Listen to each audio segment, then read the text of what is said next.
Oh, come on!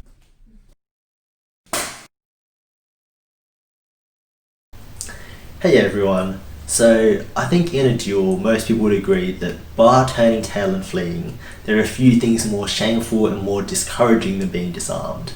Now, in the 1600s, the great samurai Musashi perfected such a technique to disarm and dishonour his foes. Now, he describes the strike quite well in the Book of Water, one of the 5 books in his Book of 5 Rings, and he calls it the Autumn Leaves Strike, and I'll actually read to you how he describes it. About the Autumn Leaves Strike. The Autumn Leaves Strike entails hitting your enemy's sword down so that he drops it. As the enemy stands before you with his sword poised, smash it down forcefully with the no thought, no form or the flint spark blow, keeping your sword fixed on his as you follow through. Succumbing to the force, he will inevitably let go of his sword. Drilling yourself in this technique will hone your ability to make the enemy release his sword. Train hard. So, in words, it's quite an impressive technique. But the question we have to ask ourselves is, in reality, would it actually work? And the answer is, quite likely yes. Now, if you've tried this technique with either foam sparring swords or wooden swords, you'll probably have mixed results. But I think that if you have a steel sword and you practice with that, then you'll have quite consistent results. And the reason that I say this is, well, personally, I'm not brave enough to do sword-on-sword contact, especially not with hardened steel. I think we can understand the mechanics of it by striking your sword against a large piece of hard wood. So when striking hard wood, then there's a significant shock transmitted into your hands. And there's 2 factors in this that make you not let go of your sword when doing this. The first is that the direction of the shock is reversed. It's going towards your palms. And your palms have quite good shock absorbance because they're quite meaty and quite fleshy. And there's also no way for your palm to open so that you can drop the sword with the direction going towards it. And the second is that you are expecting the shock because you are the one committing to the strike. Now I'd like you to imagine for a moment that the shock direction is reversed, the forces are magnified, and the strike is unexpected. Now the fingers have very little shock absorbing capacity. They're bony and tendon, and that's about it. They also have a resting open position as opposed to a resting closed position. So anatomically, then the strike opens up the fingers and forces the sword out.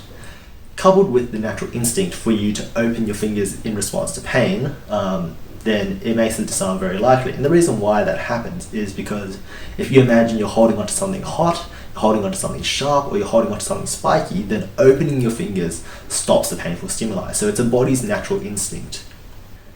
While it is disgraceful to his opponents, then I think it could actually be quite a merciful ending to a duel. If you imagine fighting an opponent with far less skill, then by disarming him in this manner while he is shamed, then you can end the duel without causing significant injury. And it's unclear whether this was done. There's no historical records of Musashi ever using it as such, but I think it is an option and it's a possibility. So a quick note on the other 2 skills mentioned. He mentions the no thought, no form strike and the flint spark blow, both of which are mentioned in his water scroll as well. About the strike of no thought, no form. When you and your opponent attack simultaneously, your body becomes the striking body and your mind becomes the striking mind. As such, your hands will also strike spontaneously with power, speed, and no warning. This is the strike of no thought, no form, and it is of utmost importance. It is encountered often and must be learned well.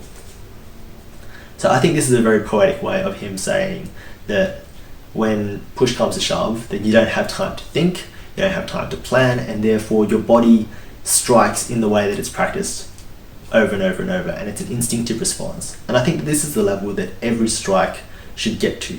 It's the point where you don't have time to plan it and you don't have time to telegraph it, so you have a very quick, powerful blow. And on the other one, the flint spark blow. About the flint spark blow.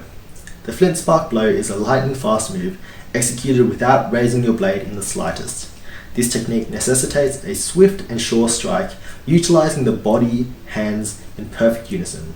It is difficult to implement without constant practice. Train assiduously to intensify the speed of the blow. So the flint spark blow is a strike from your sword's ready guard, and you move forward with the body and cut without raising the sword so that the opponent can't see it.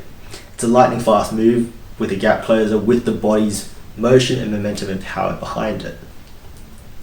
Now I think it's important to realise why Musashi named and emphasised these two strikes in the lead up to the autumn strikes blow.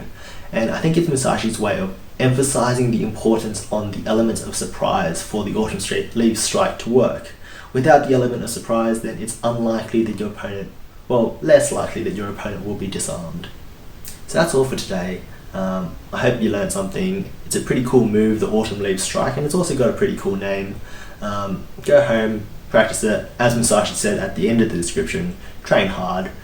Even if you can't disarm your opponent with it, with sparring swords, I think it's a good move to have in your arsenal because it puts your blade in a position on top of theirs where you can turn it into an upstrike, or you can turn it into a horizontal cut, or whatever else you want to do. So that's all for today, and I'll see you next time.